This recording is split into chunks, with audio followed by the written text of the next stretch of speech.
حضرات، اس وقت ہمارا ملک ہندوستان جن حالات سے گزر رہا ہے، اور ہم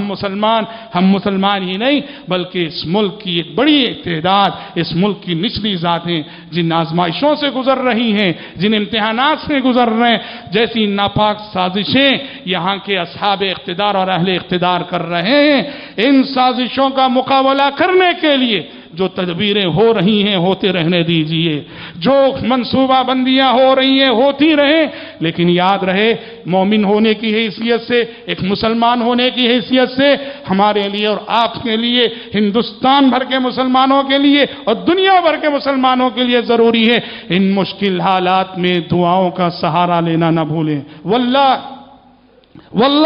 میں قسم کھا کے کہتا ہوں، اگر ہماری صفوں میں ایک بندہ مومن بھی ایسا نکل جائے جو مستجاب الدعوات ہو، جس کی دعاؤں کی اللہ کے پاس قیمت ہو، ایسے ایک مستجاب الدعوات بندے کی دعا اس پورے ملک کی قسمت کو بدل سکتی ہے۔ حضرات صحابہ کرام رضوان اللہ علیہم مجمعین میں ایک صحابی تھے برا بن مالک رضی اللہ عنہ،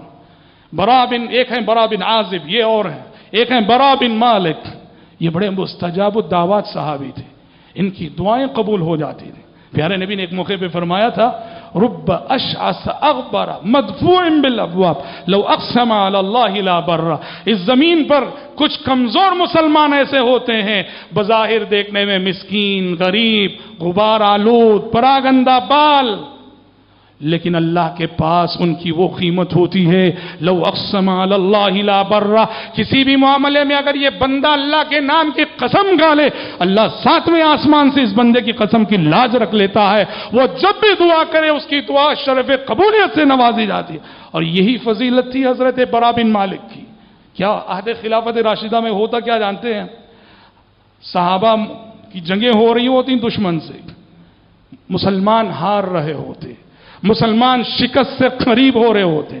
دشمن غالب آ رہا ہوتا، صحابہ فوراً برا بن مالک سے کہتے ہیں، برا دعا کرو، قسم کھاؤ کہ آج ہم جیت کر رہیں گے۔ حضرت برا بن مالک رضی اللہ عنہ فوراً قسم کھا کے کہتے، اللہ کی قسم آج ہم جیت کر رہیں گے۔ ان کی قسم کھانے کی دیر ہوتی کہ دیکھتے ہی دیکھتے لڑائی کا نقشہ بدل جاتا تھا، مسلمان جو ہار کے قریب ہو گئے ہوتے وہ غالب آ جاتے، دشمن جو جیت کے قریب ہو چکا ہوتا وہ ہار جاتا تھا۔ یہی ہے ایک بندہ مومن بھی جو خلوص دل کے ساتھ اللہ کو پکارے اور وہ مستجاب الدعوات ہو، ایسے ایک بندہ مومن کی دعائیں بھی ان دشمنوں کی صفوں میں زلزلے پیدا کر سکتی ہے اور اس ملک کی قسمت کو بدل سکتی ہے۔ یقین کے ساتھ مانگو، گریہ وزاری کے ساتھ مانگو، اللہ پر پورے توکل کے ساتھ مانگو، حالات ضرور بدلیں گے۔ شرط یہ ہے کہ ہم ان حالات میں اللہ سے قریب ہوں، اللہ سے دعا کریں، اللہ سے مناجات کریں، اللہ سے گریہ وزاری کریں،